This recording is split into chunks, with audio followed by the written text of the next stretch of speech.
Hoy loquitas, el robo de las manos de Perón en 5 minutos. Resulta que cuando murió Perón, alguien profanó su tumba y le arrancaron las manos. ¿Habrá sido para cobrar una recompensa? ¿Para abrir una bóveda en Suiza con sus huellas digitales? ¿Para algún ritual masónico Illuminati? Bueno, ya lo vamos a ver. Pero para eso tenemos que comenzar por el principio. Para que le roben las manos, Perón primero tuvo que fallecer. Y para fallecer, primero tuvo que nacer. Perón nació un buey, se iba re atrás, tampoco es tan necesario. Cuestión que cuando Perón muere el 1 de julio de 1974 fue embalsamado y quedó en la residencia de Olivos, junto a Evita. Pero tiempo después Videla ordenó que el cuerpo sea enterrado en el cementerio de Chacarita, donde estuvo intacto durante años hasta que en 1987 una noticia despertaría las alarmas en toda Argentina. Alguien profanó la tumba y le cortó las manos a Perón.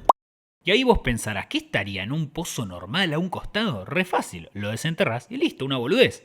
Y no, flaco, estamos hablando de Perón, un expresidente, y que encima era peronista. Buah, re obvio, ¿no? Acceder al cuerpo de Juan Domingo era complicadísimo. Muy parecido al capítulo de Los Simpson. Quisiera una especie de dictador militar como Juan Domingo Perón. Cuando te hacía desaparecer, seguías desaparecido. No, para ese no, ya me veo en los comentarios lo que me van a putear. Me refiero al capítulo de los cuadros, donde necesitaban una banda de llaves para sacarlos. La tumba de Perón estaba cubierta con un vidrio repolenta que era re difícil de romper, una placa de metal y cerrado con 12 llaves. Y así todo pudieron entrar. Al vidrio y a la placa lo forzaron, pero lo raro fue que las llaves las tenían porque abrieron sin romper las cerraduras. ¿Y cómo se dieron cuenta de este hecho? Bueno, primero los que robaron las manos le mandaron una carta a una serie de referentes peronistas, entre ellos Saúl Ubaldini, secretario general de la CGT, que decía: el grupo del cual represento procedió a retirar o amputar las manos de los restos de quien en vida fue el teniente general Juan Domingo Perón. Y al final de la carta firmaba Hermes I.A.I. y los 13. A esto se suma que un sobrino político del expresidente, Roberto García, denunció que cuando fue a la tumba estaba ultrajada, se habían choreado la gorra, el sabre y la bandera argentina que lo cubría. Y luego, con más investigaciones, se descubriría que también faltaban una carta que le había escrito Isabelita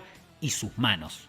Y ahí arrancaron a investigar con todo, porque si algo es rápido en Argentina es la justicia. El caso quedó en manos del juez Jaime Farsau, que convocó a un equipo policial comandado por el comisario Carlos Zunino e integrado por especialistas de rastros de la Policía Federal y peritos bonaerenses. Y de ahí surgieron varias teorías de qué podría haber pasado y quién tenía las manos de Perón. Para empezar, dicen que los que escribieron la carta pidieron $8 millones a cambio de devolver las manos, supuestamente para pagar una deuda que tenían con Perón, pero esa es la menos interesante de todas. Igualmente, antes quiero aclarar. Ahí va. Pasaron cosas muy raras en torno a la causa. El juez Farsau, al que les conté que estaba con la investigación, sufrió un trágico accidente en un auto unos días después de tomar el caso, donde el coche se prendió fuego pese a que se encontró el tanque de gasolina intacto y el juez murió. Además, habían robado de su despacho una carpeta con la transcripción de una charla que había tenido con Isabel Martínez de Perón días después del robo de las manos. Encima, al poco tiempo, el jefe policial de la investigación, el comisario Carlos Zunino, fue atacado y le dispararon en la cabeza. Los responsables nunca fueron encontrados y el hombre sobrevivió de puro ojete.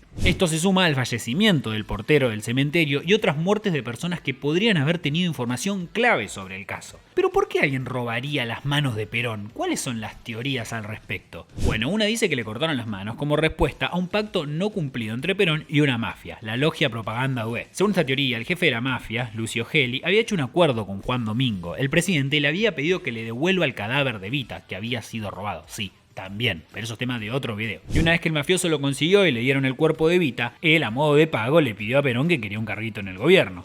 Y se dice que el general lo rechazó, diciéndole: antes de pagar un favor personal con intereses de la nación, me corto las manos. Y bueno, se ve que cumplió, no como otros.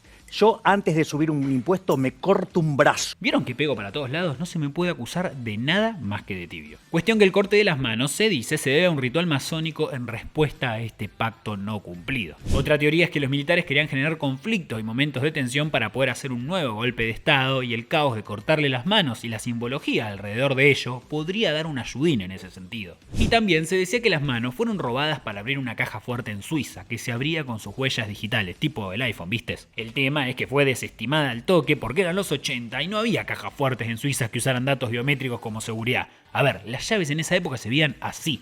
¿Enrique Ollá también? ¿Vieron eso? Supuestamente Argentina es el único país que mantiene estas llaves. ¿Qué opinan? A mí me gustan, qué sé yo. Otra teoría dice que a Perón le cortaron las manos antes de enterrarlo y todo sería una maniobra de López Rega, mano derecha del gobierno peronista sobre su final, a quien apodaban el brujo y que habría hecho toda una serie de prácticas esotéricas con ellas. El tema es que todo el caso quedó en la nada, salvo algunas investigaciones que se dieron años después, pero nunca se obtuvo una respuesta contundente. ¿Vos qué opinás? ¿Con qué teoría te quedás? ¿Qué hicieron con las manos? Los leo.